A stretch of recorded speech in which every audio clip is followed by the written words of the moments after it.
জমা পাগল আপনাদের কাছে যে টাকা নিয়ে থাকে সেই টাকা দিয়ে কী করা হয়? আজকে আমরা মোংলাতে আসছি জমা পাগলের জন্য একটি তোশক আর একটা মশারি কেনার জন্য। অনেক সময় জমা পাগলের কাছ থেকে অনেক ছেলেপেলেরা তার পকেট দিয়ে টাকা নিয়ে যায়। তারপরে সে নিজে কোথায় রাখে টাকা তা বলতে পারে না। অনেক সময় সে টাকা হারিয়েও যায়, অনেক সময় ভিজেও যায়। মশারি আর তোশক কিনে নিয়ে আমরা বাড়ি ফিরছি। তবে আজকের দোকানদার আমাদের কাছ থেকে টাকা কম রাখছে 50 টাকা ঝুমার কথা শুনে। দর্শক, ঝুমা আজকে বিরাট খুশি হয়েছে। তার জন্য নতুন মশারি এবং নতুন তোশক কিনে নিয়ে বাড়িতে আসছি।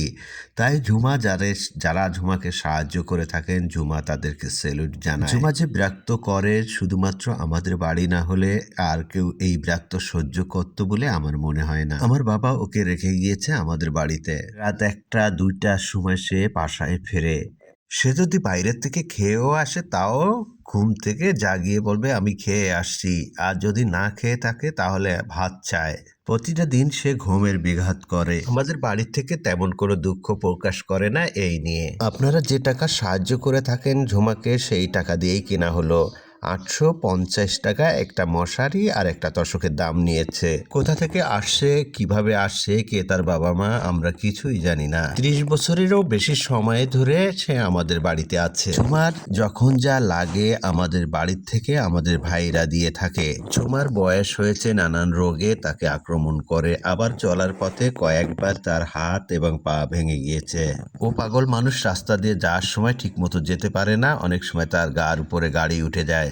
আমাকে অনেকে অভিযোগ করেছেন ঝুমা মানুষের কাছে টাকা চায়। আসলে কি বলবো, ঝুমাকে যদি নিষেধ করা হয় সে শুনতে চায় না। অনেক কয়বার আমরা বারণ করেছি টাকা না চাওয়ার জন্য। ঝুমা আজকে এই তোশক কিনে দেখেন কত বড় খুশি, নিজে মাথায় করে তার রুমে নিয়ে যাচ্ছে। মাঝে মধ্যে আবার ঝুমার রুম চুরি হয়ে যায়। রাস্তা থেকে পাগলরা এসে ঝুমার টাকা পয়সা এবং কাপড় চোপড়ও নিয়ে যায়। এটা হচ্ছে ঝুমার ঘর। এই ঘরে আর কেউ থাকে না, ঝুমা একা থাকে। তার বিশাল একটা ট্রাং রয়েছে, এই ট্রাঙের ভিতর সব তার কাপড় চোপড় ভর্তি করা রয়েছে। লেপ রয়েছে, এর ভিতর তোশক রয়েছে, শীত আসলে তেমন একটা কষ্ট হয় না। এর ভিতর কম্বলও রয়েছে। দেখেন ঝুমা কিভাবে শুয়ে রয়েছে, তাকিয়ে রয়েছে আপনাদের দিকে। ঝুমাকে যারা সাহায্য করে থাকেন, আপনাদের টাকা ঝুমার কাপড় চোপড় ইত্যাদি, ওষুধপাত্রি, তারপরে তোশক, এইগুলো কিনা হয়।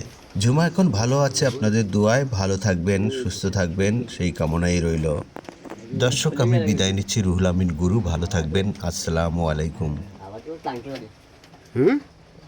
কেমন হলো?